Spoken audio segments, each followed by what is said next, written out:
Welcome, everybody, to another episode of the Game Informer Show. I'm your host, Ben Reeves, and this is the show where we inform you about games. Joined with me today, we got a big crew. Got Alex Van Aken. How's it going? Hey, I'm doing good. I'm hanging in there. How are you? I'm doing good. Thanks for asking. And also, Leanna Rupert.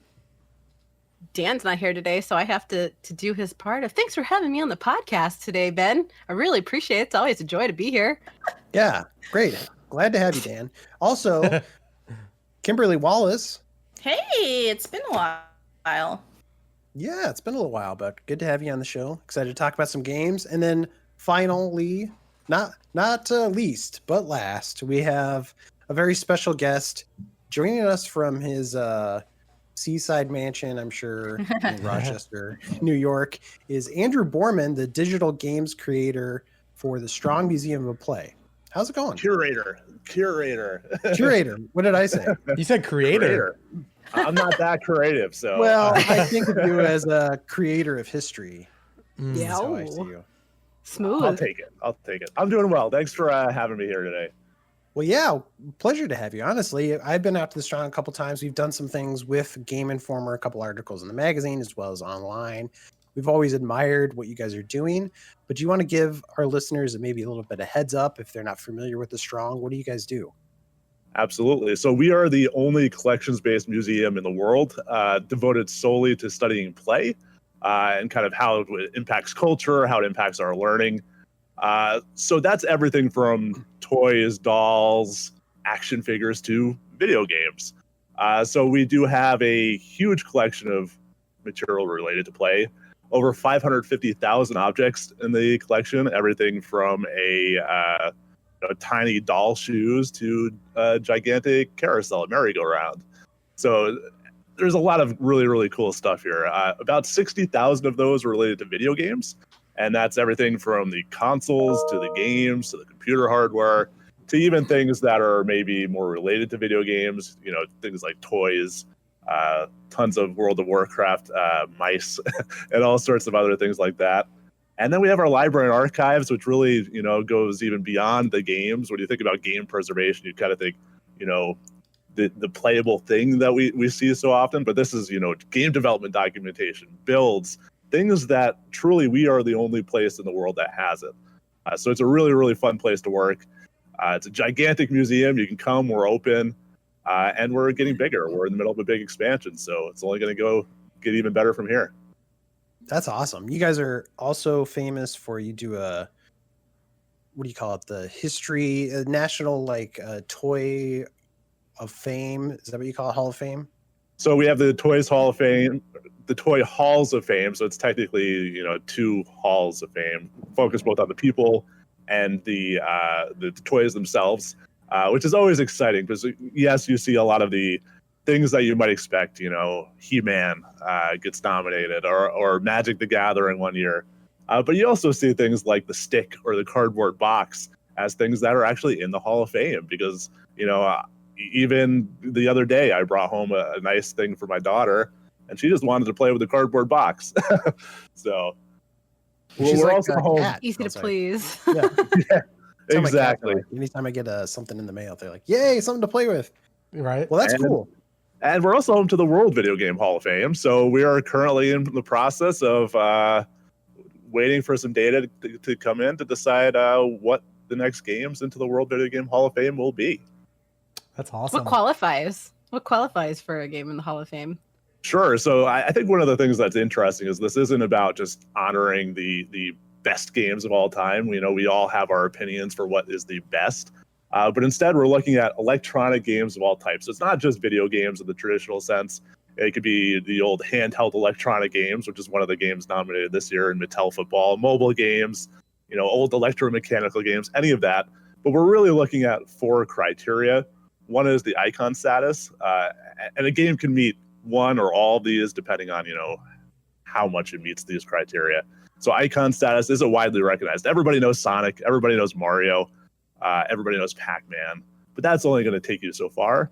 So we also look at things like longevity. Is this a game that's around for a long time, or is it just a bit more of a passing fad?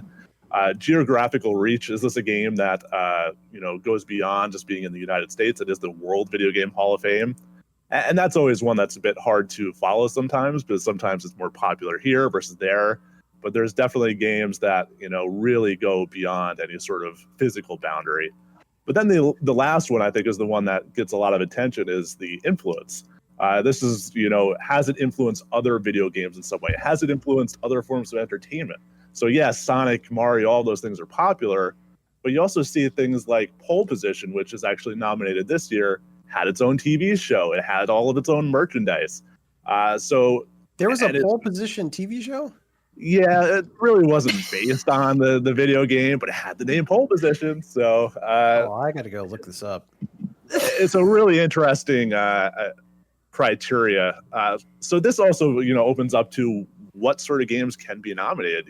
Because it's not the best game, we've seen people nominate, because you can go to our website and nominate games, and we take that into consideration. We've seen people nominate E.T. Is that worthy of being in the World Video Game Hall of Fame? Well, not if you think it's, the worst game ever, like some people do. But it's also influential. It also has an icon status to it. It's been around a lot. Geographical reach, it's more of a US-based thing. But it's a really interesting set of criteria, and I really look forward to when we get comments back of why certain things were selected versus not selected. So in May, we'll select the newest games that are going in. We're really excited about it. That's awesome. If somebody wanted to go up there and visit you guys in Rochester, New York, what are some of the highlights they should check out in the museum? Do you have any really interesting artifacts that you like to highlight? Absolutely. And this goes for people who are into video games or those who aren't. Because like I said, video games are a small part of what we do. So, we have everything from a Sesame Street exhibit where you can go and sit on the steps of Sesame Street and take your picture there. We have our Women in Games exhibit, which highlights the contributions of women throughout the video game industry and the game industry as a whole. And this is telling some stories that really people haven't heard before, using artifacts that I don't think people have seen before either. So we have source code from Carol Shaw, who made games like River Raid. We have different sorts of artwork on display, including one for a pinball game based on Wonder Woman that never came out.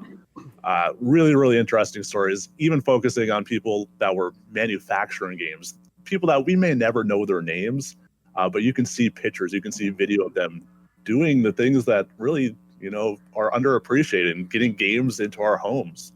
Yeah, I believe you have John Romero's computer that he was using when he was working on Doom, the original Doom. So it's not when he was working on Doom, but it's his Apple II. So before that, because if you look at John Romero's history, yes, we know him for Doom, but he was really a great Apple II developer. He had all sorts of games published in magazines. So this was his personal Apple II, and that's right next to an Apple II that was owned by Bill Budge, who made Pinball Construction Set, which is one of those early games that you can use to make your own games. So we think about Mario Maker. Well, before that, there was Pinball Construction Set. Sure. And who did that Apple II behind you belong to? That's a good question. I don't know. Just a leftover, just an extra in case we break one.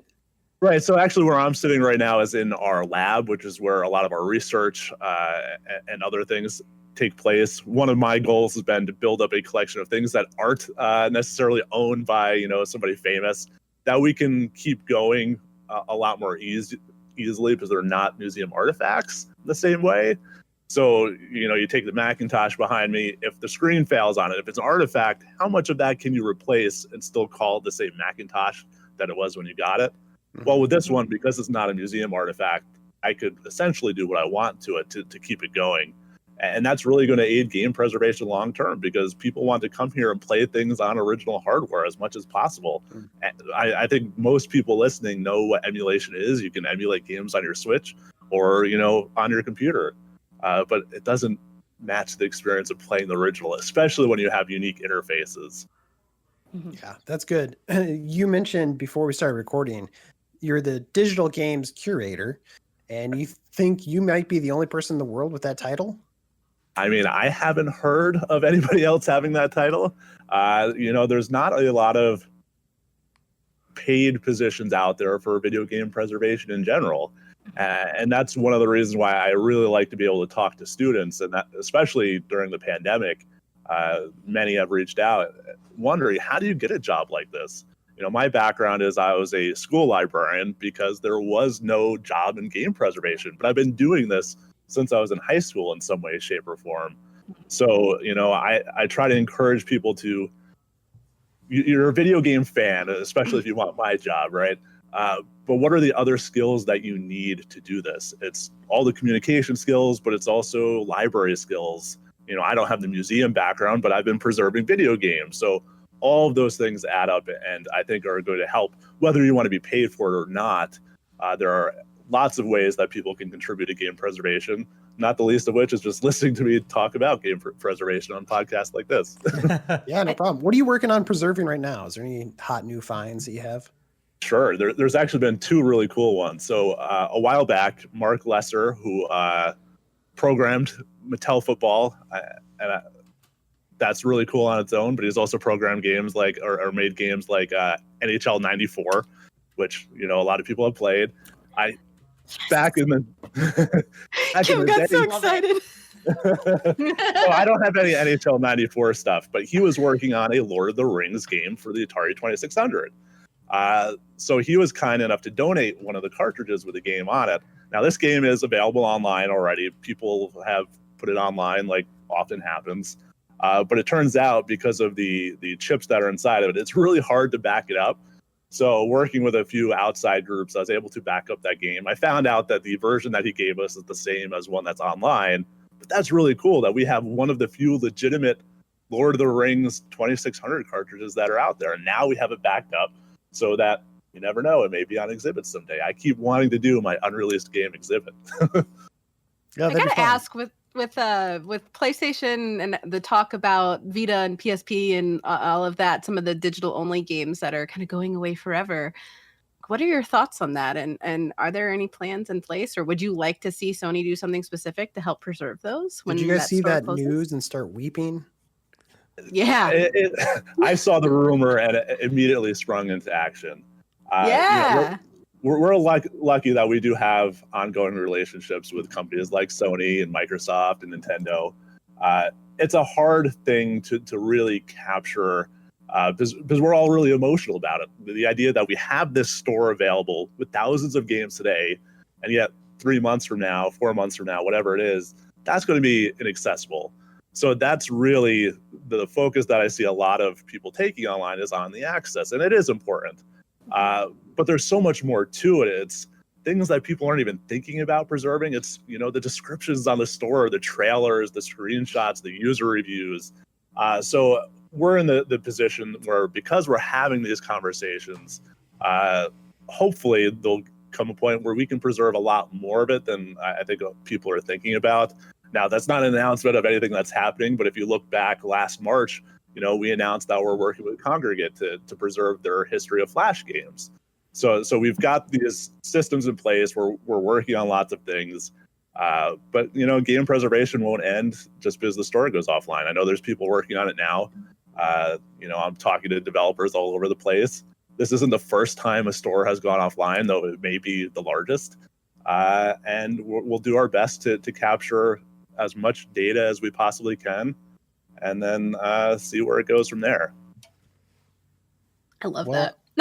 Andrew, thanks for being on the show. We love what you're doing over there at the Strong. You're doing the Lord's work, so keep it up.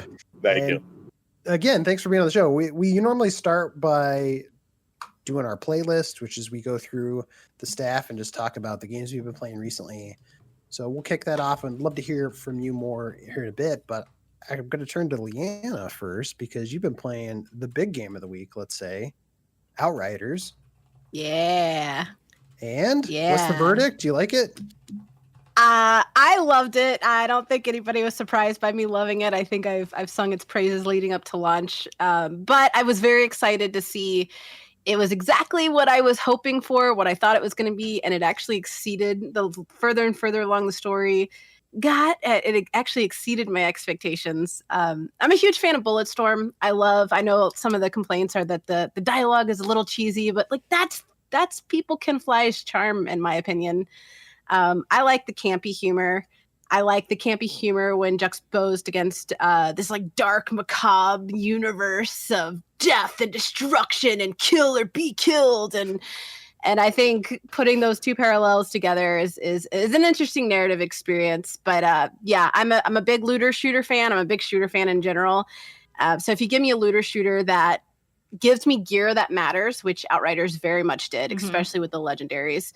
If you give me a story that matters, if you give me quests that don't feel grindy, I love. Like even the smallest quest, it felt meaningful and it felt like it all came together to make a really cool story, full picture. And I gotta say too, the story, it does have a little bit of a pacing issue in the beginning. Like I would say the story doesn't really kick off until an hour in.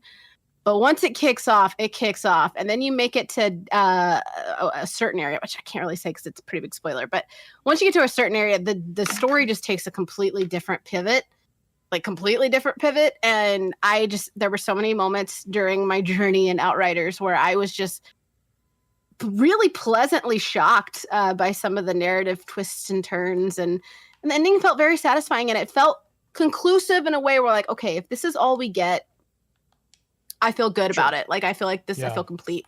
But it also opens up in a way where like an expansion is possible, because it definitely sets up for an expansion. And I'm sure the team would love to work on more of this game that they created. I'm sure. But you already mentioned Bulletstorm. Is it fair to compare this as like it's Bulletstorm meets Destiny, or it's like People Can Fly's take on Destiny?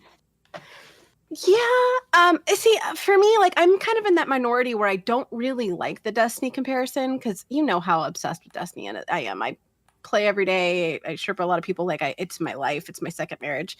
But like, I feel like it doesn't really. Destiny executes weapon mechanics and like flight combat perfectly in a way that is very few games have touched. So I feel like comparing those is a little bit misleading, because Outriders has no weapon mechanics that are even remotely similar to that of Destiny. So if people go in thinking Destiny, they're going to feel the very weighted combat, because it's meant to be weighted and you feel down and boots on ground. I feel like there's going to be a contention there, because they're already expecting like the weightlessness that Bungie is known for. But I think that it's Bulletstorm meets Gears of War meets Borderlands meets Fallout. It's just every shooter ever. It's every shooter ever, but it does it for people like me, because you guys know I really was rooting for Anthem. I thought it had a lot of promise, and unfortunately it just did not live up to that promise. I feel like Outriders does what Anthem tried to do and does it very well. There's no part, it kind of, a lot of people, going off the demo, that's such a small part of the story that you're not getting to that part where it really ramps up, and so they're not really getting a full picture of how your character interacts. But yeah, it's campy. Like Bulletstorm is very campy. It balanced the knife edge of campy versus horror, versus not horror like scary games or anything, but like there's some pretty horrific things happening, some gruesome deaths and combat, and Outriders does that perfectly. It's definitely, if you like People Can Fly, it feels like a People Can Fly game for sure. Great. Yeah, I've been playing it a little bit. I'm still pretty early on. The story, as everybody has said, is pretty rough early on, but I'm excited to see where it's going. And I definitely do like the powers. It's like one of those. The reason I think people do compare it to Destiny is because it's a shooter where you get loot, and then you also have superhuman powers, and the powers feel pretty good so far. I'm messing around with what are you rolling? A pyromancer. Yeah, that was my first character. My second one was a trickster, and that time stop. Yes, so good. Do you want to talk about some of the powers? Like, it seems like the classes are pretty different.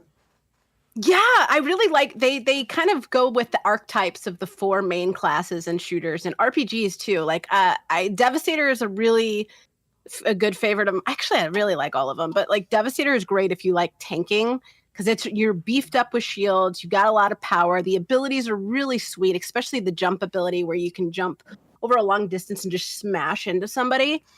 I really like that. The combat. Yeah, and I liked Pyromancer. That's a mid-range ability class, and I really like that. And that was my favorite at first until I finally was like, okay, let's see what Trickster's all about. And Trickster, I spec'd out my character to be very theft heavy. So a lot of like draining mods, so I could keep leeching my own health, especially those times when I was playing solo. And then with a sweet sniper rifle, it was beautiful. But if you like really strategic battle and really strategic support characters, that's definitely the Technomancer, because they've got some really dope turrets that are a lifesaver, especially if you're getting cornered by a couple bigger dudes like brutes or the captains or champions. Like it's really good, especially if you're solo play, because those turrets can make a break. And then they also have a healing ability that is really helpful, especially when teaming up with allies, which is really nice because there's no like health packs or anything in the game. You either get health from just killing or through additional mod support for your gear. Awesome. Yeah, the loot I've found so far seems pretty good, and it sounds like the loot just gets better and better the further in you get. You can add mods to your guns like you're talking about, and it really changes the game. So I'm digging it so far. Totally. It's also free on Game Pass, so That's how I'm playing it. Yeah. yeah, if you got it, like you might as well play it, right? Yeah. Do Are it. you digging it? Yeah, it's Alex? good. I am. I'm level 10, I think. It came out the week I was moving to Minneapolis, so I didn't get to play it over the weekend like everybody else did. So I'm playing catch up. But in the demo, I played with Liana and Alex Stadnik, and I was a trickster. And I still think I picked a pyromancer for the main game, and I wish I would have gone trickster, but I'm still having a lot of fun. Just kind of like setting things on fire. Like I've got my my build pulled up right now, and I think I'm missing 3 of the core abilities that you unlock. I think the last is like level 22. Like I said, I'm like level 10 or something. But I've got an ability called Thermal Bomb, which is really fun, where you select an enemy to kind of you inflict a burn modifier to them, and that's like a damage over time. But also, if you hit them with this thermal bomb, then if you kill them within let's say 5 seconds, if you kill them within that amount of time, then they kind of like get engulfed in flames and combust and turn into this AoE explosion that damages other enemies nearby. I was about to say Pyro has the best AoE. Yeah. And then I've got rounds that can inflict a burn, like it's called volcanic rounds, and so I like turn that on, and my entire clip is like fire bullets, and I'll like spray everybody and they'll all get caught on fire. And then I've got another ability called Overheat that essentially like deals extra damage to anybody on fire. And so it's like this amalgamation of fire AoE abilities, and it's a really good time. On top of like just kind of specking out the skill tree and stuff. I think there's each class has like 3 different kind of skill paths you can go down, and you can mix it up how you want. Like you can go, like for me, I'm rolling the Tempest path, but I could just as easily spend points and make my way over into the next one called Firestorm. Like it's kind of like you're free to kind of make the character how you want. But yeah, it's so what I'm getting is when fun. the office opens up, we can't give you access to matches. Yeah, exactly. Because the way your eyes lit up talking about fire, like, Oh yeah. Listen, I'm a simple man. I'm a simple man. I like fire. And cool guns. Suspicious. Don't be Exactly. Well, that's Outriders. Leanna, what'd you end up giving it? Controversial score. I think we are one of 2 outlets that scored it this high. The other being Forbes. Just went up this morning. I gave it a 9 out of 10. Reviews up on the site if you want to read the full thing. But it sounds like you had a lot of fun with it, and their servers probably did get hit pretty hard just because it's on Game Pass. And I don't know if they were maybe not expecting the player base that they got. And UK Holiday was this last weekend too. If you guys are jumping into the new into Outriders for the first time, we have a really in-depth master guide that breaks down all of the perks. Yeah, it was awesome. Skills, I used it. everything. I was like, I was expecting like, you're like, what, the top 10 tips or whatever you need to know. It's like, all right, what's this going to tell me? And that's like this whole breakdown. I'm like, oh my gosh, this is awesome. I may have enjoyed this game a little bit. Yeah, exactly. Well, that's fun. Yeah, I want to play it some more and see what I think when I get further in. I did want to bring up too, I've been playing, let's say, the other big game of the week. I don't know how big it is in your mind, but Oddworld Soulstorm, which is free. It's the PS Plus game, one of the free games this month. So it's another way you can kind of get a free game that's pretty decent. I'm not super far in, and I think we're going to try to talk about it more in depth next week. We'll have Marcus on, who's reviewing it for us. Yeah, but what's the gist for top down? Yeah, just as like a heads up, like, are you familiar with the Oddworld series, Andrew, I'm as a history guy? Okay, Yeah, yeah. I love this series. Yeah. Oh, well, you should maybe check this out. I'm getting a lot of like nostalgia off it. It's, a side-scrolling platformer, but it's one of those, what do we call them, like 2.5D, because the whole world is built in a 3D engine. So they can do some cool things, which back on the PlayStation 1, this just looked amazing, where you'd be scrolling left to right and then the world would pan. And that was like mind-blowing back in the day. And now it's just kind of like, hey, this is just a video game. But but the original had some pretty stiff platforming, and this one feels, leaps and bounds better. Leaps and bounds in platforming. Yeah, it feels a lot better, which I like. There's some interesting mechanics they're playing around with, like you can throw fire bombs, or you can throw like little explosive bottles that have this fire flammable material in it. So Alex is a fan of fire. You might want to check that out. Yeah, that sounds right up my alley. His face lit up. Pyromaniac Yes. over here. So you can throw that stuff around, burn stuff, and then you have bottles with water in them that you can throw to put out fire. So they're doing some fun stuff there. I'm only maybe a few hours in.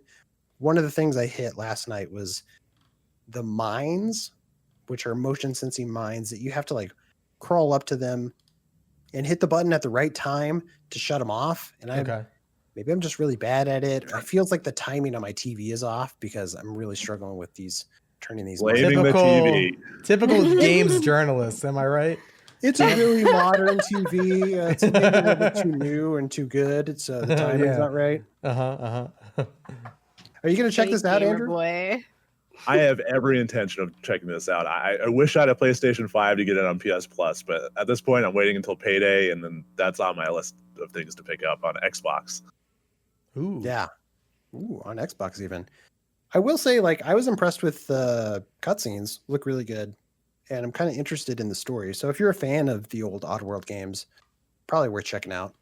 Would you say, because I watched some of the trailers of it, and some of the puzzles remind me of something you might find in Inside. Is that a fair assumption, or is it as complicated, or is it more focused on the platforming elements?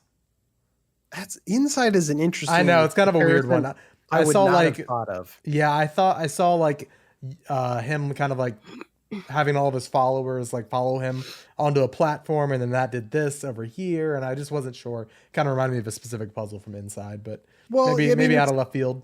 It's a good point to bring up because I almost wouldn't really describe the Oddworld games as platformers, even though there is platforming in it. It does feel a little bit more like a puzzle game, at least the old ones, because you're manipulating enemies. You can like do this chant, and then you possess an enemy, and so you can walk around as the enemy and shoot other characters or throw switches. So it's a lot of figuring out the environment and how you can manipulate it to rescue your fellow Mudokons and save the day. So there's a lot of like puzzle elements in it that aren't in traditional platformers. But the platforming here is better, which is good. But it seems like they've also focused on it a little bit more. At least in the opening hour, there's a lot of straight up platforming, run into action, and not a whole lot of puzzles, at least yet. So I'm hoping, as a fan of the old games, I kind of hope that they'll go back and add more puzzles as the game progresses, because that's really what I come to the series for.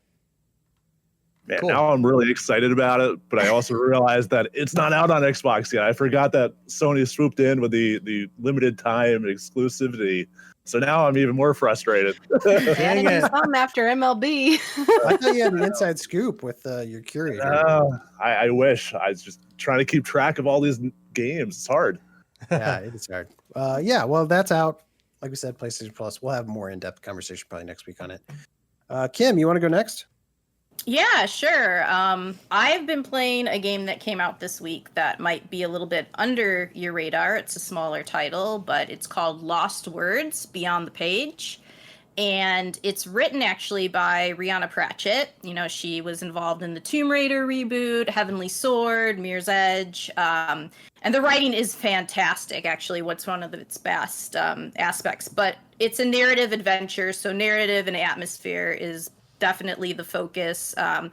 It originally debuted on Stadia like a week ago, but now it's on PS4, Xbox One, PC, and I played it on Switch.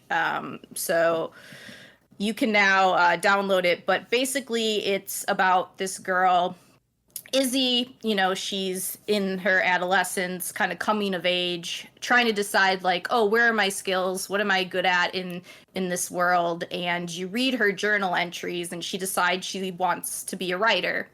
And she gets like a lot of support from her family, you know, write your first story. So what you're basically doing in this game is going through her journal entries as she narrates them and gets the words, and you platform across the words. And also like at certain times you'll pick up a word and bring it to another place so you can like use it as a platform ledge, or even complete a sentence. And you have these little choices and some in how you tell her narrative. For instance, you can choose like the main character's name, what color like her attire is, and all that stuff. But you're going kind of back and forth between this fantastical world that she's creating in her mind and her own personal struggles in her journal.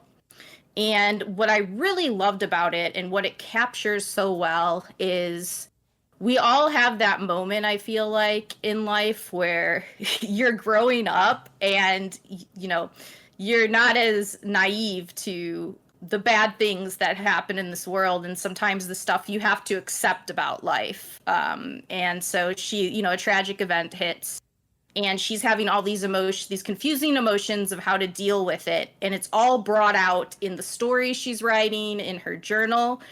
And oh my gosh, like, how it resonates and makes you feel like your heart just kind of aches for this, because you just, I think everybody's been there where they experience that first time where, you know, there's many firsts in your life where you have to like confront, you know, certain things that you don't want to about life. And I felt they did a really good job at showing how she was questioning things through the mechanics of the game. So instance, like at one point she's like walking through this crowd, and you get the word ignore, which you can then take out of your journal and use in the world, and just ignore everybody who's coming towards you to talk to you. Like you're shutting everyone out and walking. There's clever I need to moments learn how like to do that. Yeah, that's a neat trick. Yeah, she finds all these words along the way. So you start off with very few, like rise and repair. Hold so on, I'm like, ignoring you, Kim. oh, here we go again. See? You wish, yeah, I missed the joke. No, go ahead. I'm being mean. No, you just reminded me that I didn't talk about, like, so the basic gameplay mechanics is you're doing basic platforming, but you also have obstacles that you have to get past. So sometimes, like, there'll be, you know, a bridge that's broken, and you grab the word from your journal, like repair, and do it. So the mechanics never get too complicated because the focus is the story. Yeah. Which, like I said, the story is fantastic. But to say that, it sometimes, like, I feel like they have those brilliant scenes, and then there's just a lot of dead air, I will say, in between, where you're just trying to like be like, oh, I got to go through this another like really humdrum like platforming thing that's just like take the word out. And the controls for me, I played on Switch, and I didn't feel like the controls were that responsive and smooth there, so that got in the way. I was like, I don't think, you know, when you play a game and you're like, I don't think this was the platform they intended to make this, like it wasn't like number one in their mind. And so that got in the way for me. But I will say in the end, it's such a beautiful story, and I think so relatable and told in, like I said, for the most part, a pretty unique way in how Izzy evolves and what happens, and going between her journal and narration and this fantastical world, that it's worth playing. Just know, like, you are going to have to put up with maybe, I had a lot of technical issues too with mine, like just frame rate chugging, and some, I had times where like an object was supposed to be somewhere and it wasn't, and I had to start my save. It only happened like a few times, so I don't want to like scare anybody off, but it's an occasional, you know, hiccup here and there. So hopefully with like patches in the future that will get fixed. But it really is, like I said, a game that it touched me. Like I say, you know, I felt for this character throughout the entire experience. And I think at the end of the day, like, that's really important. And I think, not a lot of games touch on some of these topics. And you can say, like, oh, it's overplayed, the coming of age tale, but I think it's the way that they do it and the way that you see her try to grapple with this stuff, through her journal and through this fantastical world that makes it really interesting. Yeah, I That's like awesome. a good story game, so it might be worth checking out, but it sounds like you have to put up with some maybe lackluster mechanics, which is a bummer. I hate asking this question, but how long is the game? So it took me, I think, like, I want to say, like, it was longer than I expected for how much narration's there. I didn't, like, look at a timer, so this is a complete, like, guesstimate. Like 7-ish hours, I want to say. 7, yeah, sounds about right in that area. I think you can probably, if you speed through it, get it done in, like, an afternoon of 5, anywhere from 5 to probably 8, But for how much, like, narration is there and alternating, like, I felt like it was a good length. Like I said, I was like, oh, this game's still going on. Like, based on where we started and everything, I thought it was going to be like a 2 to 3 hour experience, and it's a little longer than that. Might be worth checking out for the narrative alone. Yeah. I'm always looking for games that are like sub 8 hours. So, that's always a plus for me. The older we get, too, those are become a blessing. I remember when I was Yeah. younger, I was like, give me like 80, 90-hour Right. games. And now No, I'm like, thank please you. stop. Yeah, I you don't could have time." probably you could finish it probably in a day. I think like 1 or 2 play sessions. I got really just hooked on it one night, and I think I spent like, I was like, oh, I'm gonna play like an hour or 2, and I just went all the way through the end of it, which is like 4 or 5 hours later. So because I had to keep turning the page to see, like, I'm like, I want her to be okay. And I think that's what, like, when I first started the game, I was like, I don't know about this, because it doesn't start in the most engaging way. And it's also just like, it takes time to set everything up. But once you kind of get in with the issues that she goes through and what she has to deal with, and she gets deeper into the world, it gets really interesting. And there's some beautiful, like, scenes on how they draw them in the journal and let you interact and bring certain things to life. Like, those things will always stick with me. I don't want to spoil anything, because I think they're great moments for people just to have on their own, but it's a very beautiful game in that way. Did you play that game last year from Annapurna called If Found, Kim? No, I haven't. I've heard about it. It's on my list.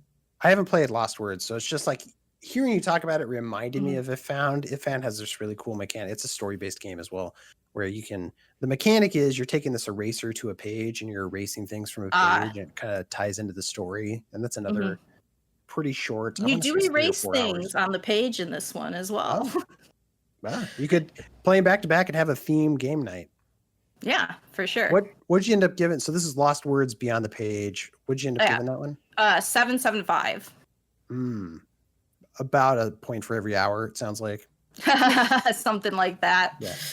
I said, this game got me misty-eyed on more than one occasion. I can't say games really do that all that often. So there's something very special there, and very vulnerable with the way the story is told. Like, I think Rihanna did an excellent job of touching on those moments in our lives where, like, just the little things where you think, like, oh, if I'm just do things better, if I'm good today, if I just wash all the dishes, it's going to save all the problems my family's going through. Like, those little moments are what because they're so relatable to those feelings that you have as a kid, where you're like, there's these problems going on and I want to fix them, and there's all this change, and what can I do? And like I said, a lot of this is accepting that. And sometimes in life, it's just, you have to accept things and figure out a way to move forward. And I really like the message with that.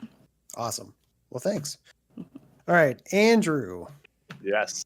Everybody wants to know. Everybody's begging, just listening to us, and like the tip of their tongue, they have this question. It's like, what does a digital games curator play when he's not saving our history? Right. So lately I've been looking a lot at story in games. So this is actually really fitting, both, out of this personal interest, but also just looking at not just that overall story, like you were just talking about, the written story, but the stories that come out of actually playing a video game. Mhm. So I've really been back on Sea of Thieves lately. Nice. Oh, interesting. And what's been interesting is, I got into the game back when it came out, and it was fun and all that. But lately, I've been playing with my wife. I've been playing with my brother, especially during the pandemic. Being able to be with family is great. And also my nephew, who's 10 years old. So shout outs to him.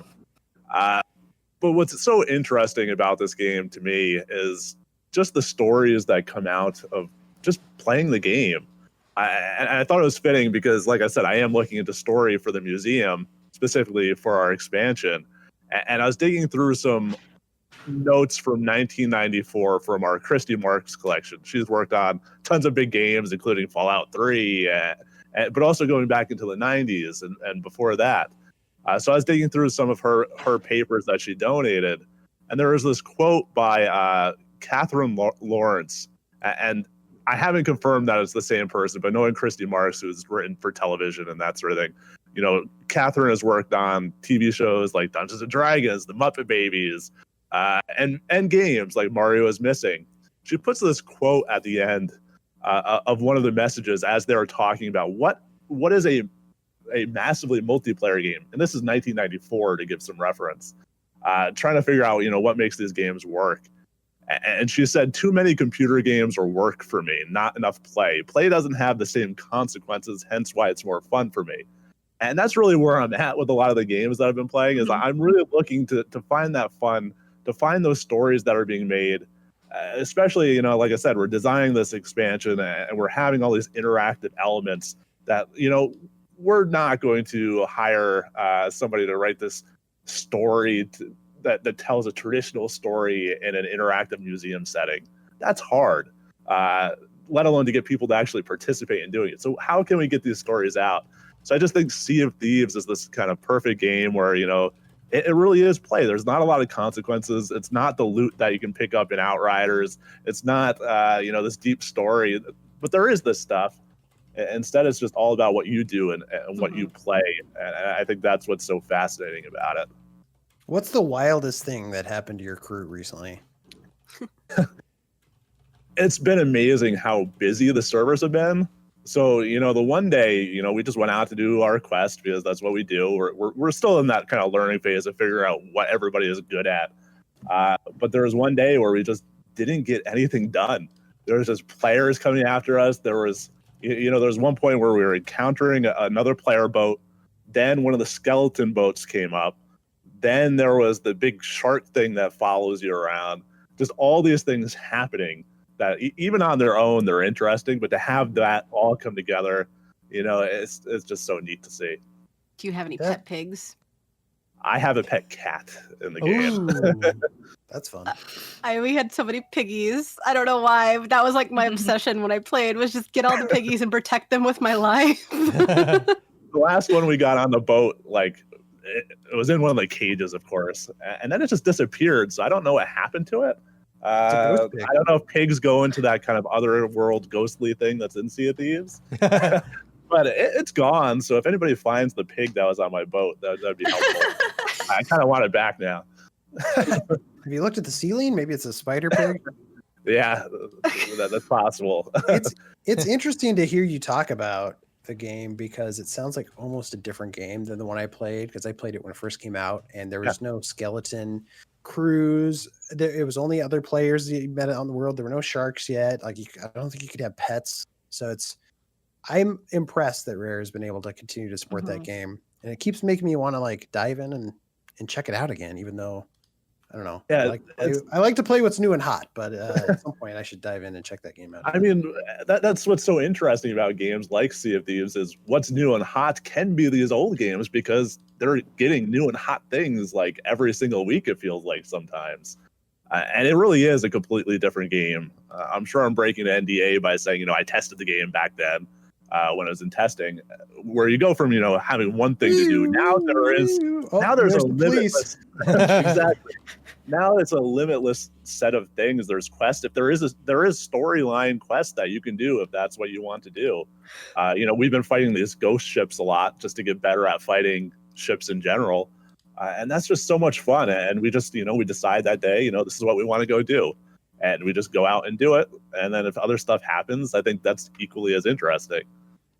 It must stress you out too, playing that game and just thinking like, oh my gosh, there's no way to preserve this game. Like, there's no way to preserve this experience. Don't ruin this for me. No, well, that it is some something allure to it, right? I got to experience this now while I can. Exactly. And what's interesting about this, I've talked with my colleagues about this a lot. Even if we preserve the game, we could theoretically work with Rare, get every single build, get every single server thing that ever happened, and that would be great. But that's not preserving the game. Preserving the game is preserving these stories, preserving these moments that only happen because you're playing them now. I was big on Final Fantasy XI when that was new, and I still have that, yearning to go back and play it, but it's just not the same. And that game is still available. And it's not that the game itself isn't the same. Yeah, it's changed a bit, but it's the same game. It's the friends. It's everybody else. It's, there was no World of Warcraft dominating everything quite at the beginning. So to preserve a game like Sea of Thieves, even if we have all that other stuff, if that's all we had, we haven't done our job. Yeah, That's those are fair. good points. Cool. So support video game preservation, everybody. Yep. All right, we should. I was going to say, there's always other things that I'm looking at too, to tell some of those stories that people expect from a video game historian. So, we found an unreleased Police Academy game the other day. I've been researching the old RPG on Xbox, Sudeki. Really interesting story, but it can be overwhelming even when you have all the pieces. Oh my gosh, that's amazing. And you write about some of these things on the Strong Museum site, so people should go check that out if they're interested for sure. And lots of video blogs lately to see behind the scenes. Oh, awesome. That's great. Before we close out the playlist, Alex, do you want to talk about Cozy Grove? Yeah, I can. I've been playing Cozy Grove a little bit here and there. It was one of those games that came out on Apple Arcade before it came out. I think it's just now getting ready to come out on console, like PlayStation, Switch, and so forth. But I've kind of been dabbling with this game. The premise is that you are this spirit scout, and you find yourself on this mysterious island that is kind of it's haunted. It's full of ghosts, but they're all cozy ghosts, and they're all occupying this cozy grove. Yeah, they're all like nice people, and I'm still very early on, but you are completing every day. You are logging in and completing these tasks. And it'll, like, if you're playing on mobile, for instance, like I'll wake up and it'll be like, okay, there's new tasks available for you to do. And you're logging on, you are going and finding new ghosts. And as you find these ghosts, you complete tasks for them and run errands for them. Very similar to like an Animal Crossing or something. And as you do that, you are getting to know them more and kind of learning more about why they're here and maybe how they died, and as you do that, the world of Cozy Grove expands, and it kind of changes from like this colorless desaturated island, and it starts filling out in color. And as you kind of complete these tasks and color is being restored, there's also like landmarks and stuff that are being restored. And so you're kind of slowly building out this town within this island. And it's, at least where I'm at, I'm very early. You're not like building your own house and stuff. That might come later, but right now I'm probably like 2 hours in. And right now I'm just kind of like going and meeting these new ghosts and learning about them and going, and they'll send you on like collection quests. Like, okay, to do that, to get like a shovel, one of your quests might have you might need to like dig something up. I was like, okay, well, I need a shovel to do that. So let me go talk to this ghost. And they're going to send me on a quest to pick some sticks up, pick up whatever. And if I take it back to them, I can get the shovel, and then I can go and do that other quest and dig up the thing. So it's very Animal Crossing in that way. And the music is lovely. It's just a really pleasant experience. I'm going to look up the release date real quick while I'm talking. But yeah, You're really lovely, Alex. Oh, thank you. It's called Cozy Grove. I've been playing it on Switch and Apple Arcade. I know it's out already on Apple Arcade. I'm looking for the release date right now. April 8th is when it launches for everywhere Tomorrow, else. So. Friday. Yeah, Nope. if you're listening to this, Thursday. it's out. Yeah. Thursday, yes. Yep. So yeah. What day is it? I don't know right? anymore. But yeah, so it's a game about kind of you're camping on this haunted island. It's kind of ever expanding and It sounds neat. For some reason I thought it was basically a Stardew Valley type game. It sounds like it's a little bit different than that at least. But it sounds neat. It looks is. Cool. I like the visuals. It's definitely in that vein though, like very much focused on like building up a community of sorts, you know what I mean? So I'm still kind of digging into it. I think it's going to open up more than it has for me. Like I said, I'm only been an hour or two in. I've been busy moving.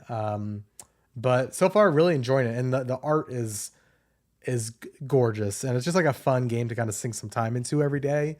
And it definitely encourages you to take breaks and come back the next day. Like kind of like you would in Animal Crossing, you know, you're building up a daily routine, logging in for a bit, you know, accomplishing what you need to and moving on. So yeah, I like that Animal Crossing comparison because I'm sure there's a lot of people who have finished up Animal Crossing at this point. We're a year in at this point, and so probably ready to move on to a different game. But here's something kind of in that vein worth checking out. Absolutely. So yeah, Cozy Grove, check it out. Great. Cool. I just got a secret message from a special person who wants to come in and talk about a super secret game. So I'm not sure what this is about, but let's take a break and find out who this person wants to talk about. Let's do it.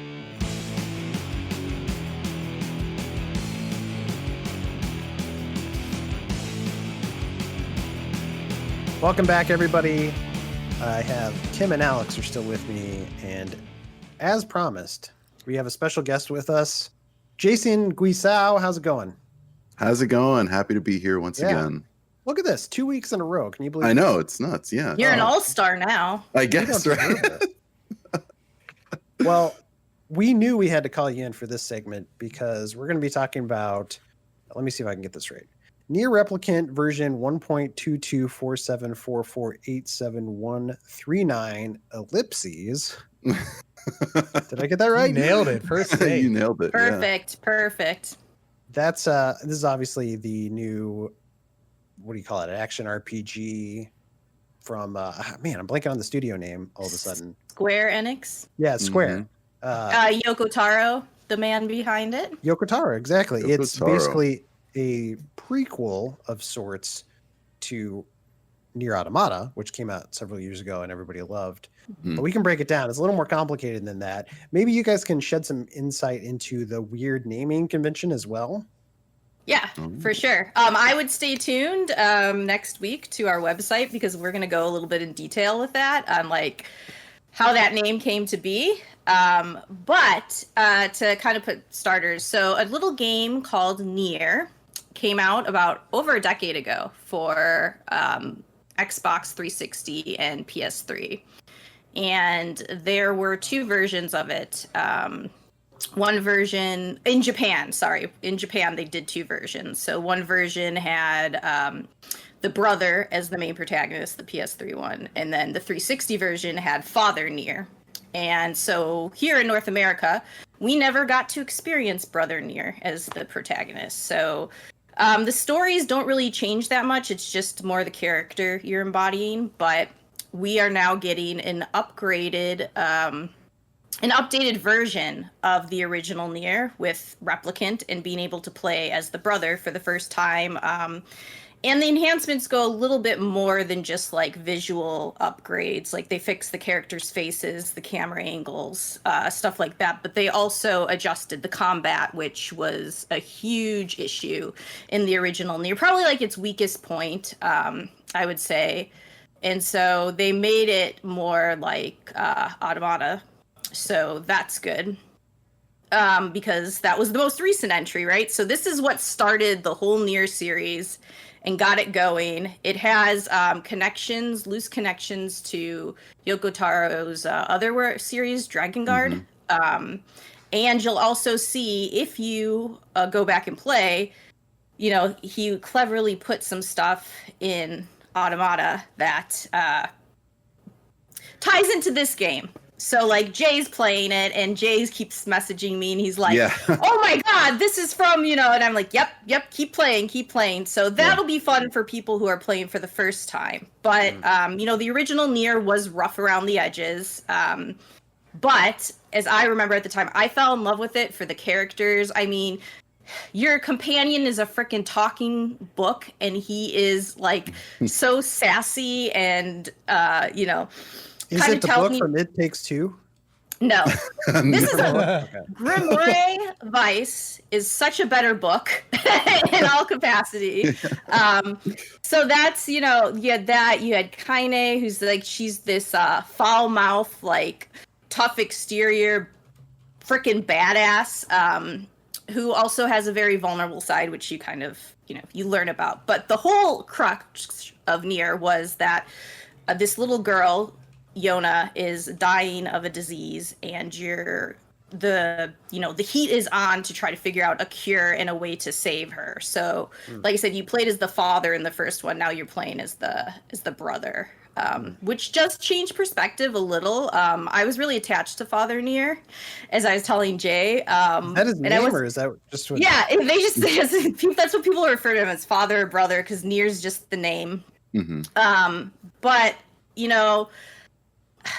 I actually you feel the same intensity of the situation playing as the brother, and you want to protect Yona from the onset. You just feel this connection to her. She's adorable. The load screens are just really cool because it has little messages from her being like, I baked you a cake today, or I wish you were around more, and stuff like that, as you're running errands to try to get money so you guys can survive and subsist in this world where shadows have overrun it, and it's definitely not the happiest of places right now. I'll put it that way. Yeah. Well, Kim, since you played that 2010 release, how different does that narrative feel? Does it feel because I remember in Automata there were if you played it multiple times, you got different stories from yes, and this characters. is the same setup. So a lot of things that you'll see that you like with Automata, I said I can't wait for people who didn't play this version, because then it'll click and you'll be like, he did that a similar thing here, or this is where this idea came from, or he really evolved on this. But yes, you are playing for multiple endings that all this, like I said, this game really challenges philosophically, are there situations where killing is justified, and when is killing justified? And it's very interesting, the things and the situations that the game puts you in. They're very memorable, and like I said, your companions are just offbeat, zany, but they grow together as this dysfunctional family. And I loved that original, like I said, when I played the original 10 years because of that, because at the time a lot of RPGs weren't telling mature stories, and I felt this game was rough around the edges, but it was able to have these characters who were complex, but also they weren't your typical party members, because like I said, I got this talking book sassing you the entire way, and him and Kaine are always bantering, and their banter is the best thing about incredible. that. It's so big. Yeah, it's so good. Yeah. Jay, I'd love to get your thoughts on the game too, because you are a huge Automata fan. Yes. So coming into this for the first time, I think, does it feel in some ways like a step down because it is a prequel, or does it feel oh no, this is another great game in this series that I'm excited to play? Right. So I feel right now, from what I've been playing, and I'm pretty far into the game as of right now, it does feel like just another great chapter in the story, or prequel, I suppose, right?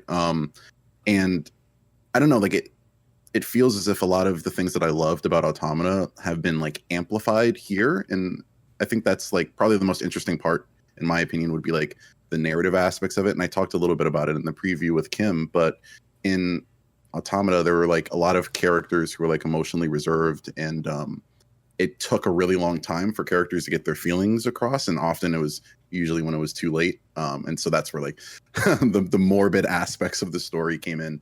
But what I really, really like about Replicant is that you feel the affections that the characters have for one another, very early on and throughout your journey. And like I think Kim brought it up briefly too. Like, this is a dark, morbid world. Like, there's a lot of sadness here.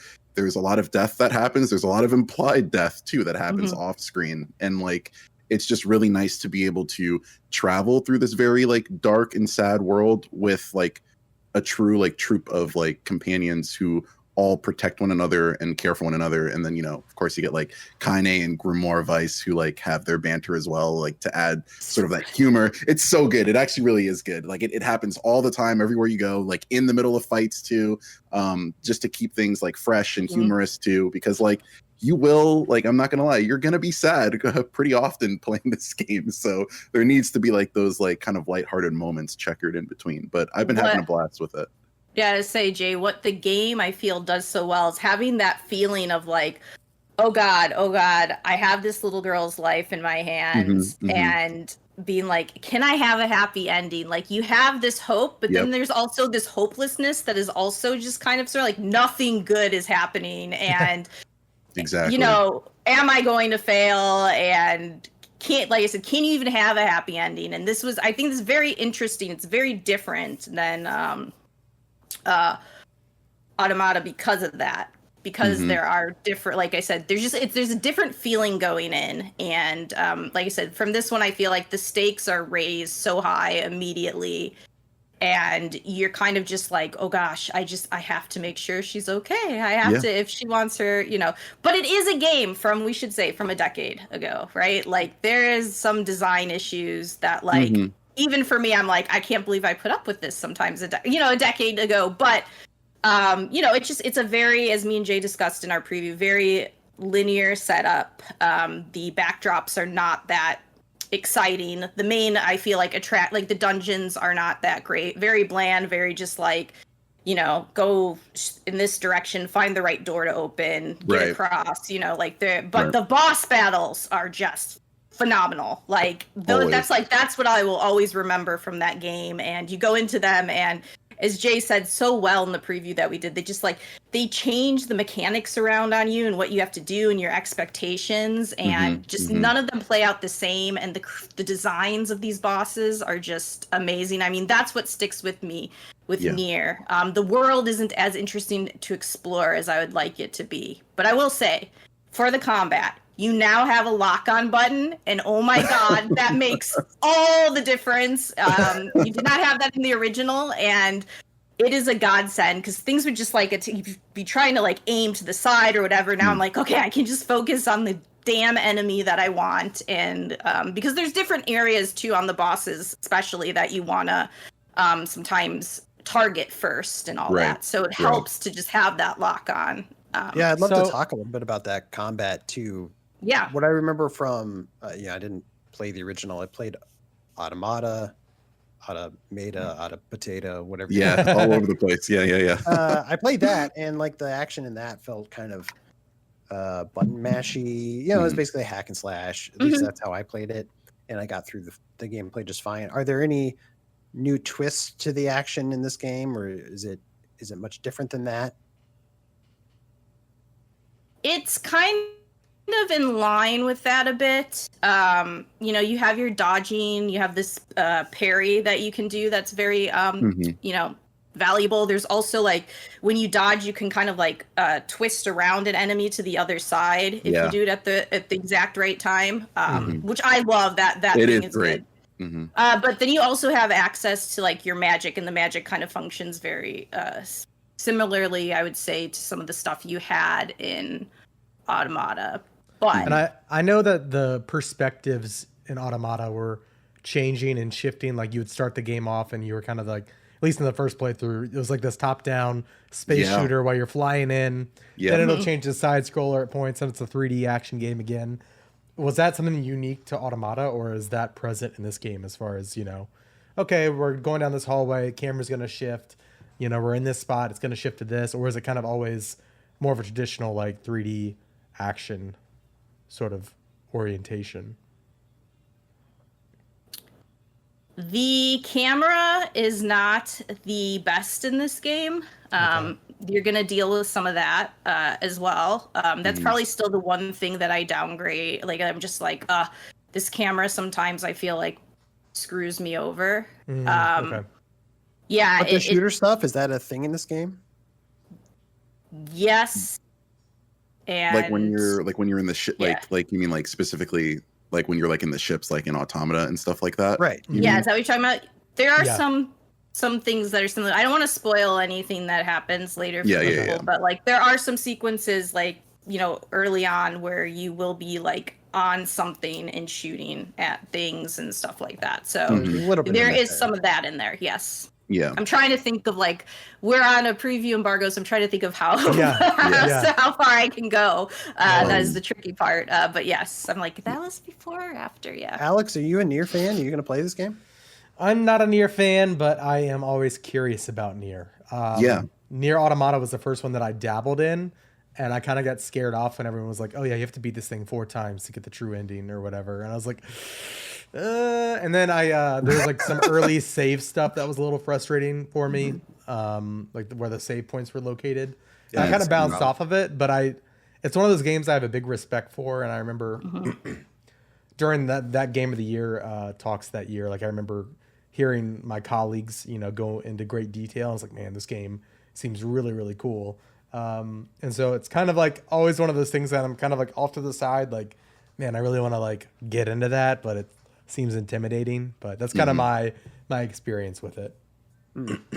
Yeah. Jay, I want to hear your thoughts again too. Sure. I feel like you've been a little quiet, but as a fan of Automata, like, is this exciting? Like, are you having fun with what you played so far?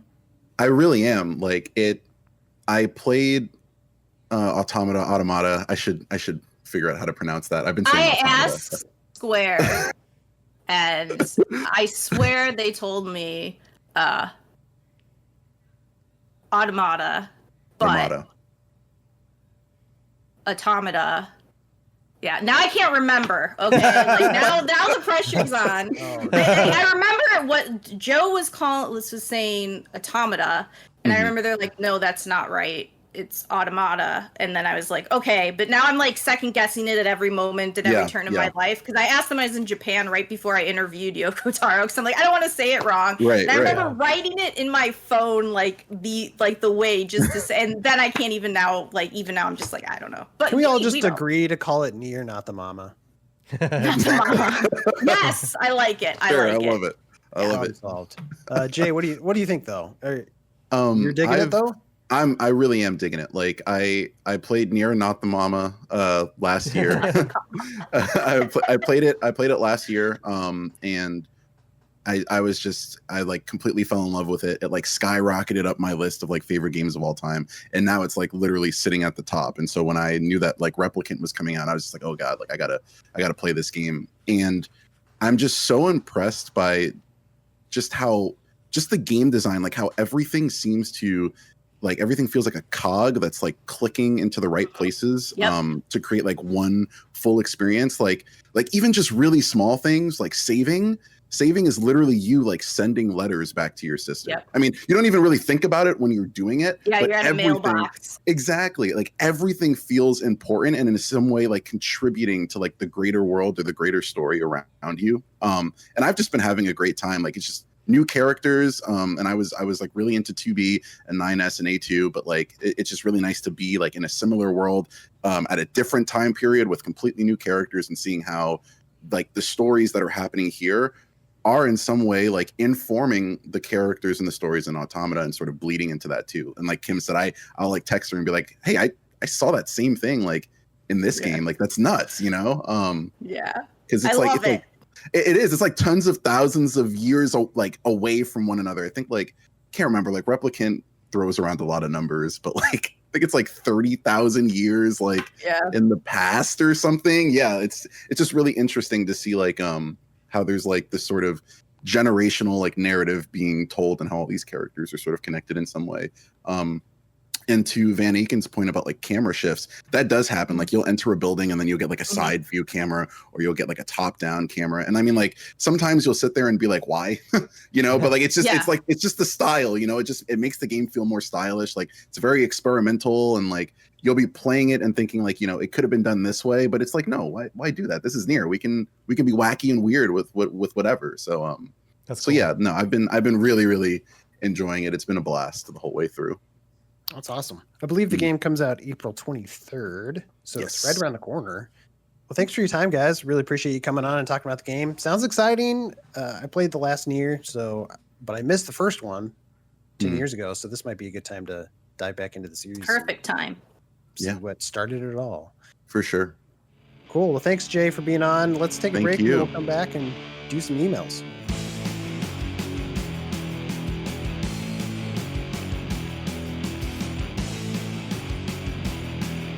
All right, and we're back, everybody.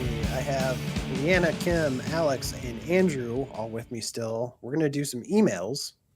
These are emails that people send in, podcast@gameinformer.com, to ask us questions, send in games for us to play. Just if you have interesting words of wisdom or some interesting video game fact, we'd love to hear it. Podcast@gameinformer.com. This first email comes from SnubU, which sounds rude to me. Sounds like a very rude. Pokemon. It could be. Maybe it's a Pokemon sending it. Yeah, maybe it's one of the new gen Pokemons. Yeah. They say, really off the wall question, but after many video game battles, what character's armor or suit would smell the worst? Oh, I've thought about Their this a suggestion lot. is they have a few ideas on who we could look Okay. at first. Okay. They say Master Chief, the That was Doom mine. guy, Yep. Samus, Big Daddy, or Gordon Freeman are all interesting choices. I bet Master Chief's crotch piece is Yeah. so sweaty. God. That was, well, I mean, not He's got specifically the crotch crotch rot. piece, but in general, Master Chief. It's like we've never seen his face, so he's never taken off his helmet because, we would have seen it. So he's just sitting there festering. You know what I mean? In the As lore, somebody they who's think worn that like armor- 75 pounds worth of Kevlar in the middle of Afghanistan, I can confirm it gets really sweaty, and I don't care who you are, you go stink. Although you the Doom Marine has been to literal hell, so like yeah. he's probably sulfur. sweating more than anybody. I think That's it just sulfur. burns off the bacteria, though. Oh, okay, okay. Yeah, the hell flames just eat those bacteria think- up. I think Maxon from Fallout 4, Brotherhood guy that you can kill. I killed him just for his coat, but he's got I like gotta that look. big like floor length Oh, yep. fur coat. Like, I'm gonna kill things in a desert, super hot, but this coat's designed for winter, Yeah. but I look super cool. And It's so like soaking up the radiation. it's soaking up the radiation. The fur lining is gonna be soaking up his sweat and smelling all nasty. Hmm. I don't like this question. You don't? Andrew, did you have a Delicious. suggestion? They said Big Daddy, and just thinking of that smell, what's even in that suit at this point? So Delicious that was batter where my around it. mind went. Yeah, I like where you're thinking. So first of all, they're underwater, right? So there's probably Right. some fish smells in there to begin with. Hmm. But then also, do they ever take that armor off? I just imagine there's some like weird mutated mess in there, and they never take that armor off. Yeah, I don't think they like sit down on the couch after a long day and rapture. Play some video games. Yeah, I think they're just like fused to it. Play some Animal Crossing, unwind from a hard day. Yeah. Do they sleep standing up? Like, how do you think do they sleep Maybe at all? like horses? No, horses do horses. I'm sorry. I'm on cold medicine and it's hitting me. I don't know if they sleep upside or sleep like Upside down like horses? Yeah, yeah. Like vampiric horses. Oh my gosh, yeah. Oh, man. I think it smells bad regardless of how they sleep in. All right, next question from Attack Corgi comes in and says, howdy, my fellow Suez Canal superfans. I've been playing a lot of Red Dead 2, so I can finally beat it. This game gets a bad rap for being very slow-paced, but I think it's because it's misunderstood. Red Dead 2 isn't a third-person shooter, it's more like a Wild West simulator. Once you approach Red Dead 2 as a sim, its pace makes total sense. You have to eat, you can get sick, you can manage your camp's resources and get buffs, yada yada. So what do you guys think is the most misunderstood game and why?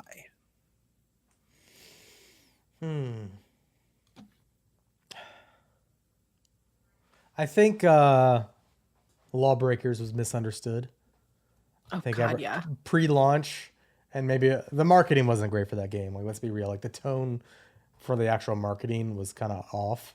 But I think it was also getting a lot of like Overwatch comparisons, and it wasn't really anything like Overwatch. It was like Unreal Tournament, and I think it kind of got caught up in that, and they couldn't seem to separate themselves from that discourse. And when Overwatch was so fresh and new and awesome, just kind of like, I think Lawbreakers kind of just kind of got the short end of the stick there. But and I think it's also misunderstood because the game servers went down in like a month. So there's something there for me, I think, with that question. And we even have something on the site about that. A big old long ode to Lawbreakers of how misunderstood it was. Mm-hmm. Liana, can I guess your answer to this? You know my answer. I was going to say Dragon Age 2. Yeah. I knew it. Okay, hear me out, fam. Hear me out. I'm sorry okay. I started it. Sorry. You know. Okay, I'll keep it short because I wrote a big long piece about this too on Game Informer. Plug. But okay, yes, Dragon Age 2 was hit with massive development issues. Not going into specifics, but their budget was slashed dramatically. They were given an unrealistic timetable to deliver this game, despite developers saying that it was not ready to ship and they needed more time. The game was rushed. Therefore, there are a lot of repeatable areas. The caves are all the same, and that gets very redundant very quickly. However, the fact that it's almost indisputable at this point. And if you've played through the entire game, play through it like it's a DLC to Origins, because it has some of the best character development of games in the last generation, which is impressive when you look at the time constraints given and how small the narrative is. You can beat this game fairly quickly. And they not only made all the characters so wildly different from each other, but they made them change and evolve with whatever choices you make in game in a way that makes them feel real and organic, makes you feel attached to them, makes you want to protect them, makes you want to help them. The romance was incredible in the game. Pretty much open-ended for anybody that wanted to romance whoever they wanted, which is nice. And just the arc was so beautifully done, setting up the events of Dragon Age Inquisition in a way that makes it absolutely imperative to play before you even try to touch Inquisition. Because if not, then Varric's not going to matter to you. Corypheus isn't going to matter to you. None of it's going to matter to you. But the fact that they did that much in such a small amount of time is absolutely insane to me. And even better is the fact that it mattered. Like everybody had that oh shit moment in the end of like, darn it, Anders, what the heck are you doing? And it was really great. And it helps if you play it. It helps if you look at the repetitious areas. If you got to keep in mind, Varric, this whole story is being told from the perspective of Varric. He's the narrator, recalling the events of Kirkwall and what led to that moment. And so that kind of helps me with deal with the repetitious. Is like Varric is a dwarf that hates underground, which is very different, not the norm for dwarves. They usually hate to be on the surface. And he like makes a stink anytime he has to go in a cave. So I just think of it like he just hates caves. So he's like, you know what? They all look the same to me. You gotta say too, Dragon Age 2 is very impressive for how it makes Dragon Age 3 look good. What? Dragon Age Inquisition was great, except the pacing was terrible. You have to slog through about 10 hours to get to the meat of Inquisition. This is a whole other show, Ben. Here. I could have got your answer down of why, like, Dragon Age 2 gave us Varric, mic drop, best character ever, love him, done. And some of the best comics in the Dragon Age, like Blue Wraith was amazing, and that game gave us Fenris. So, and Isabella was more fleshed out. And what do you guys think about this for a game that was misunderstood? I'm thinking Earthbound.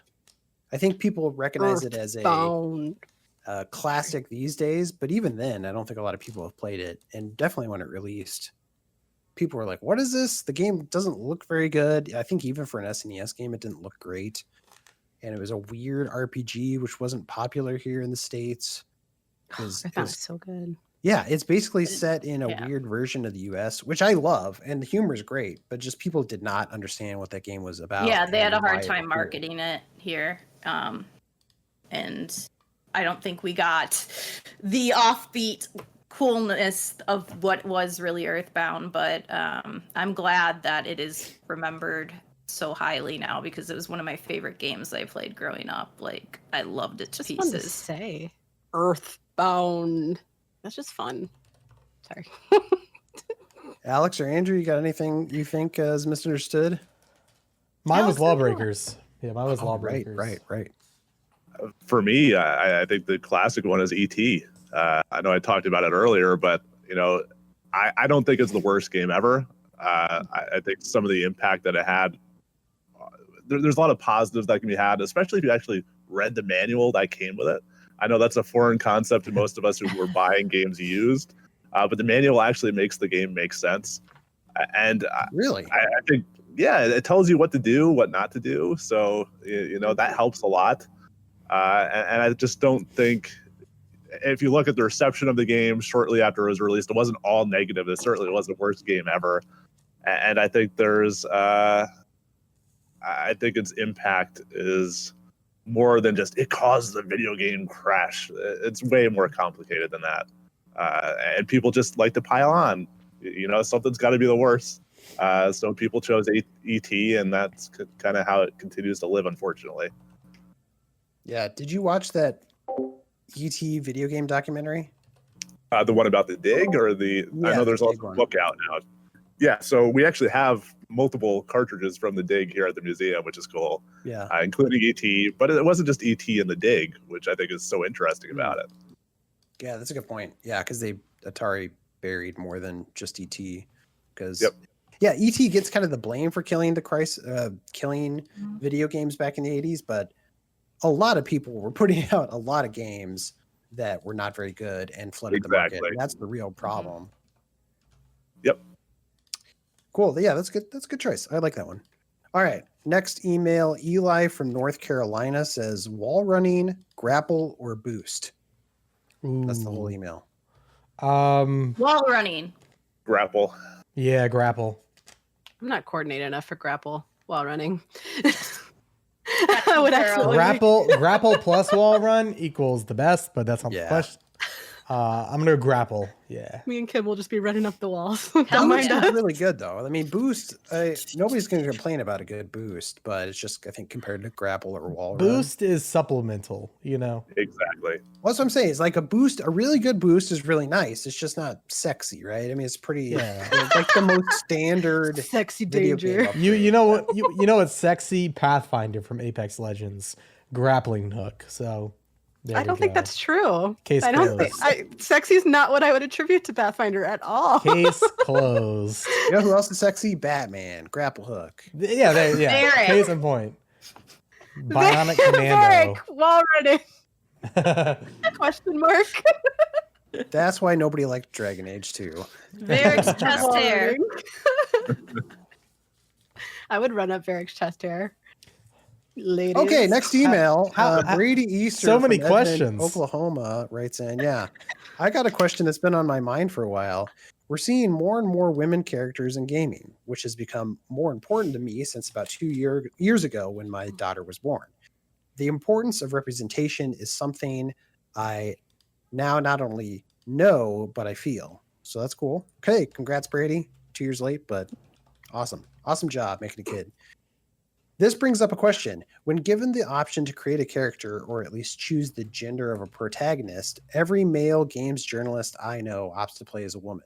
So it's broad brush, but he says Mass Effect and recent Assassin's Creed games are great examples of this. I don't listen to a single podcast or read a single article or watch a single video from a male journalist who chooses to play as a male protagonist. What's going on here? Better. Am I just not consuming enough media from enough people, or is the male representation, quote unquote, not important? Because let's be honest, video games have never really lacked in that area. What about all you guys? Do you guys, when you have the choice, opt for a male or a female character, or do you switch it up? I have always played as a female character whenever given the opportunity, just because I wasn't always given the opportunity.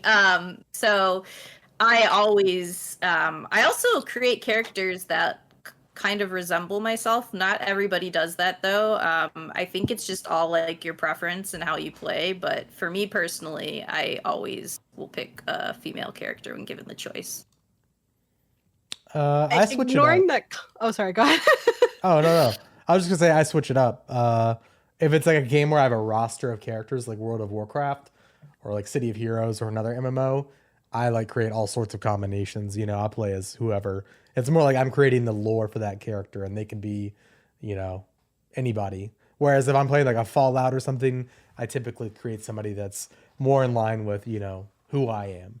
It kind of just depends on the game, though. But It's kind of weird. Like, we're gonna blow past the remark that it's never been an issue, because I don't know. I grew up with video games, and it was pretty much an issue there wasn't a whole lot of women protagonists. I just don't think he was clear on what he meant there. I think Yeah, that's why I'm blowing past it, because I think it's miscommunication on his part. But for me, it's kind of weird. So like, if there's a choice like male shep versus female shep, I would always go femme. Or if it's like a set protagonist, like Cassandra versus Alexios in Assassin's Creed, I will always go the female. But I don't know what it is, but in games where you create your own character, I love to play as men. And I think I kind of analyze that, because I was like, what does that mean? Like, is there a deeper meaning, or is it just not that deep? But I think it's because, like, with those types of games, it's very rooted in fantasy. Like Elder Scrolls Online, like 3 of my characters are males, and those typically are my more favored. And just RPGs and Outriders, my second character is a male. And like, I think it's because the fantasy aspect is I want to go as far into the fantasy as possible and get so far out of myself as possible. And I will never know what it's like to be a man. So like, for me, that's fantasy, because I don't know what it's like to be a man. And so by playing that further removes me from reality. Well, you know what I mean, though? Like, it further removes me from the reality of like, okay, this is something I can completely just lose myself, because no part of me is in here. The only exception to that is World of Warcraft. I will always go female blood elves, because they are sexy. That's interesting. So do you play as a male or a female shepherd in Mass Effect? Out of my 31 playthroughs, most of them were women. The only time I went male shepherd was to see how the Kaden romance played out in 3, and to romance like Jack and Tally in the more male exclusives. Sure. But definitely prefer Jennifer Hale, because her voice acting was amazing. Yeah, I mean, Brady's, his, I guess, I don't know what you would call it. It's not really scientific, but his anecdotal fact that he doesn't know any male games journalists who play as female characters is interesting to me, because I'm a male journalist and I tend to play as male characters most of the time. I think it's probably just like most male journalists don't make a point of like talking about which gender they pick, I'm guessing. Yeah, I don't tend to be like, oh, I'm playing as the female this time. It is fun to switch it up, though. I agree with that. But I also like to play as a male, because I'm a male and I want to like pretend to be that hero, which just reinforces that representation matters in this media. And I'm lucky, and I've always had representation in media, so I don't know that lacking aspect. But yeah, it's great to see more options, so that more people have opportunities to see themselves on the screen. More options are always better. More options, man. More cat choose people. Them if you want. Don't choose them if you don't want to. Just let them be an option. That's right. Great. Well, thanks for writing those questions in, everybody. podcast@gameformer.com. If you want to write a question, we will maybe read it on the show. We love to get questions. We love to get games. To wrap up, we have one more segment before Get Wrecked, and that is our March Mayhem, which... even though it's April, we have to wrap this up, everybody. Throughout the month of March, we took people's suggestions on who should fight each other, right? You guys remember this? Yes. And we have a series of winners, and we should probably go through this. I'm wondering if we can get through the whole series or not. We might have to break this up and finish it off next week. But that's fine. March Madness goes into April. The first week, we had Master Chief, Waluigi, Bayonetta, and the El Tetris block win their fights. So they're going to go up against the week 2 winners. Okay. Does that make sense? Yep. Yeah. Okay, so let's see who wins.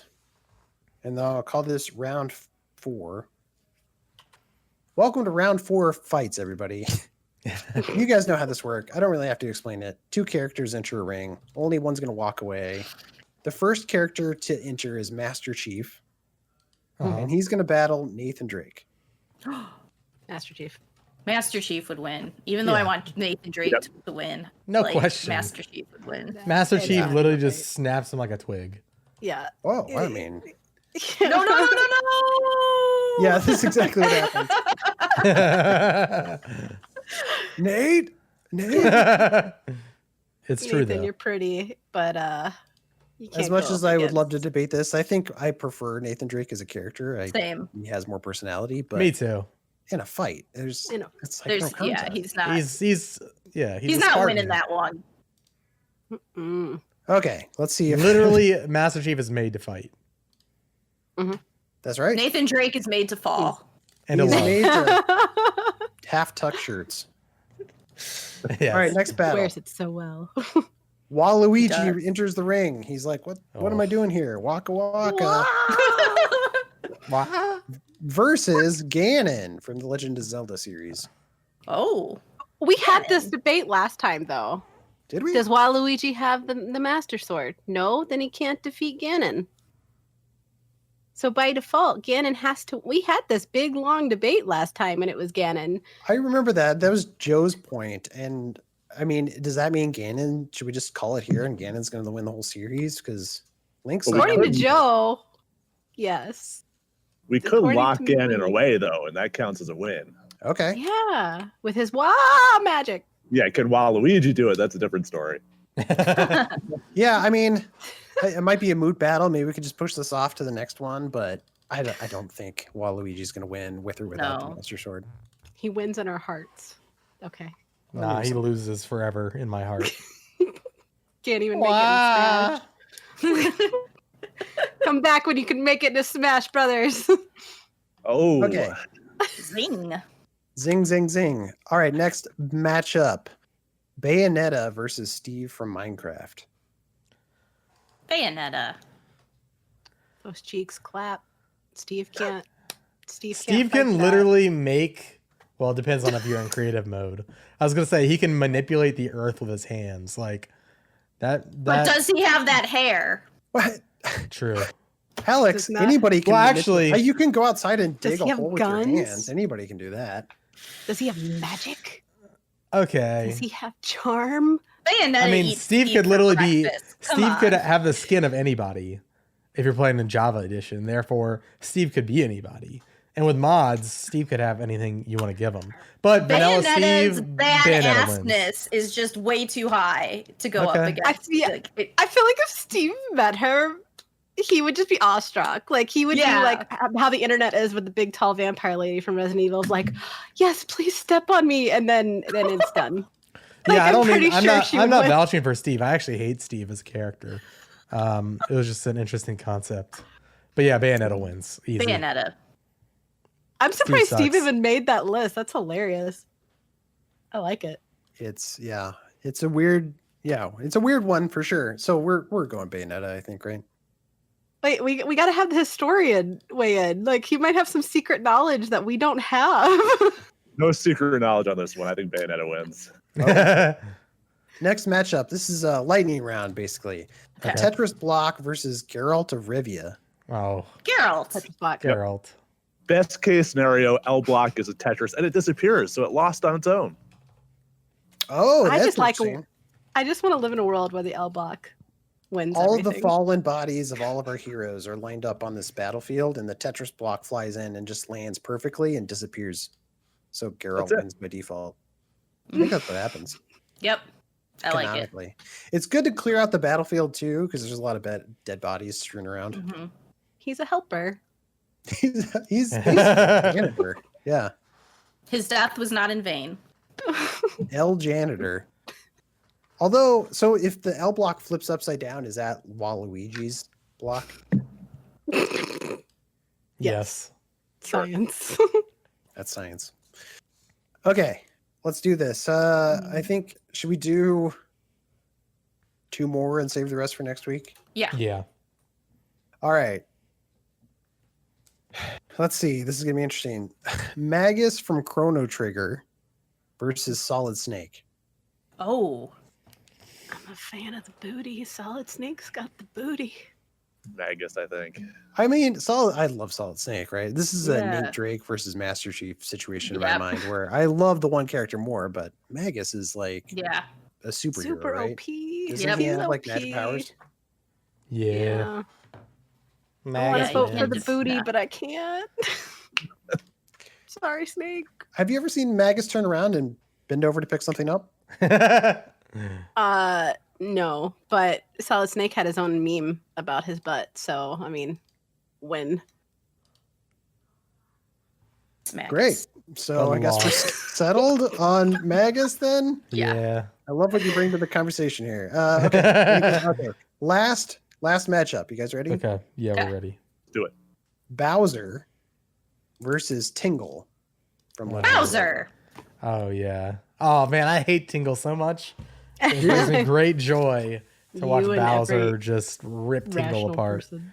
Yeah. But does Bowser ever really win? I mean, I don't know if Tingle does either, Against but- Tingle. he I Bowser does. think wins at Tingle life might because be he the has one- a son. He's a parent, Yeah. It's true. and that's the greatest power of all. Love. No. That's Bowser. All right, Yeah, it's Bowser. I think we got this. I tried. He tried to All make right. it interesting, but yeah, it's Bowser. Our winners this week: Master Chief, Ganon, Bayonetta, Geralt of Rivia. I can never pronounce his name. Magus from Chrono Trigger, and Bowser. Congrats to all our winners. Stay tuned for next week where we'll have the ultimate bout and crown a winner. Dun dun dun. Dope. That brings us to the end of our show and the last segment we like to call Get Wrecked, where we recommend some stuff to check out. Let's see. Leanna, you want to go first? Yeah. You guys, if you're a Nier fan, Kim and Jay got an awesome hands-on impression of Nier Replicant, and they, instead of doing like a normal hands-on impression, they did a cool conversation back and forth with each other from the perspective of a veteran of the franchise, which is Kim, versus a newcomer to the franchise, which is little Jaybird. And it was very wonderfully done and very interesting to me as somebody that kind of falls in the middle there. It was very good read. Highly recommend it. Thank you. Yeah, that's awesome. Yeah, we talked about that earlier in the show, but it's another good highlight for sure. Go read the preview if you want to hear more about it. Kim, do you want to highlight anything?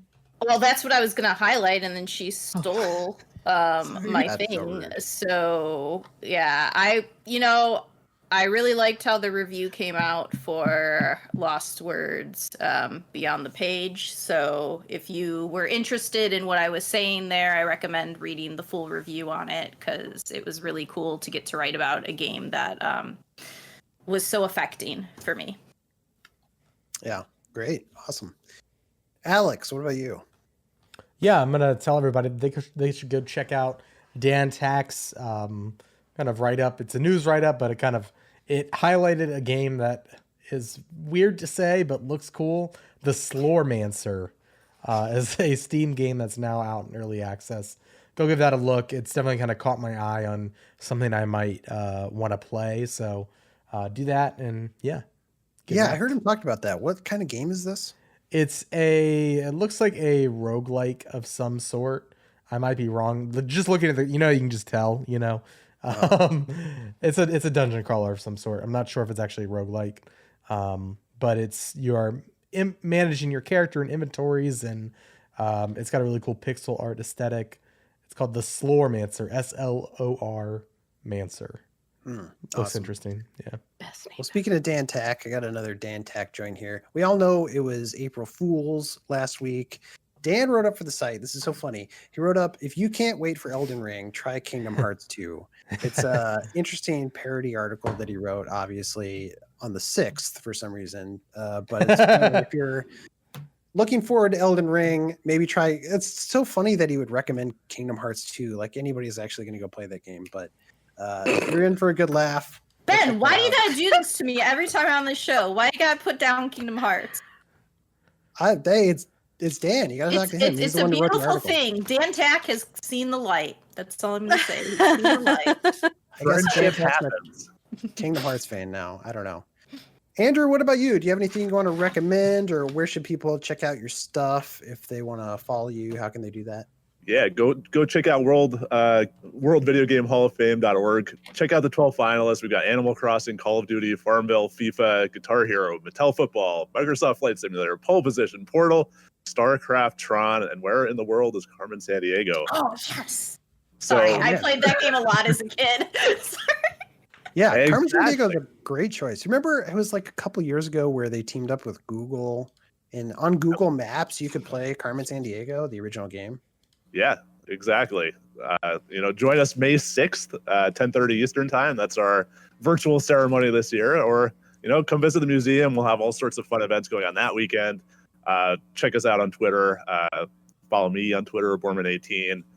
There's always something interesting going on in game preservation. So if you visit, take some pictures. I'd love to know what you thought. Awesome. Cool. Yeah, go check that out. Also, you guys you're in Rochester, New York. You're not super far from the falls. Right. Why am I Niagara blanking on it? Falls. Niagara Falls. The most famous falls in the world. I can't think of it. You're like an hour or Waluigi two from strikes Niagara Falls, again. right? Yeah, like an hour and a half, depending on how quickly you drive.